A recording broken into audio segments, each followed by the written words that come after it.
says time for danger.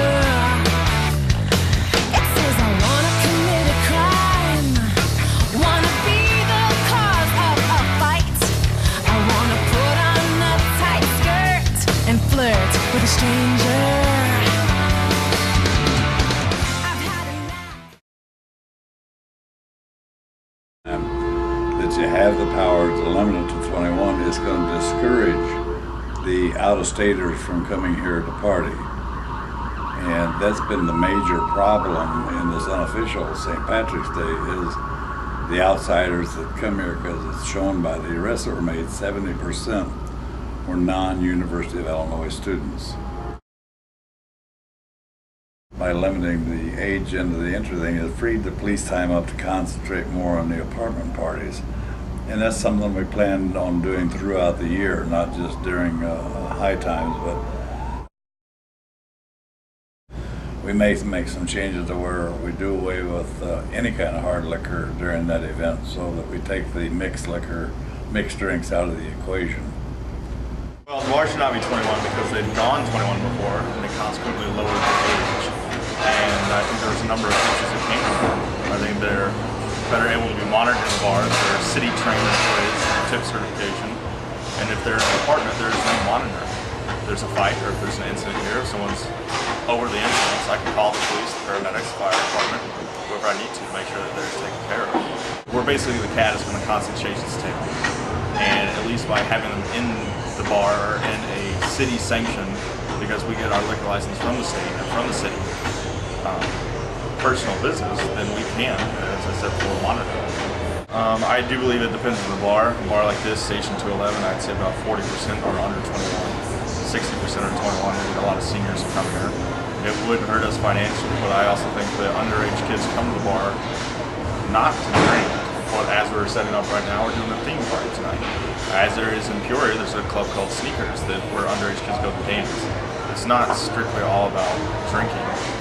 Or even on the worst case scenario, I have found that there's a lot of kids that drink at their apartments that come here because they know they can't get served here. And then they come into the bar intoxicated. Hi, my name's Jess. I'm a 20-year-old bartender at Station. If they raise the bar age to 21, then I would lose my job. There's a lot of people that are under 21 that work at our bars, so like a lot of people would lose their job. Not only that, but if you kick people out of the bar that are under 21 drinking, like it's a lot more unsafe. They'd probably be drinking at like apartments, and like, you know, bartenders at Station, like we like monitor people's drinks, and so like when we think that they've like hit a limit, we stop serving them. The bar gets raided, so there's cops always like on duty if something were to happen. Like it's easier to call like an ambulance and stuff from the bar, so it's just a lot safer. I like to go out and like hang out with my friends at the bars. I know like we bring a lot of business out, like underage people, so like not only would the bars suffer from losing employees, but they would suffer from like losing a lot of business. The city of Champaign makes so much money off drinking tickets, and so that would be bad for the city overall. Let's go.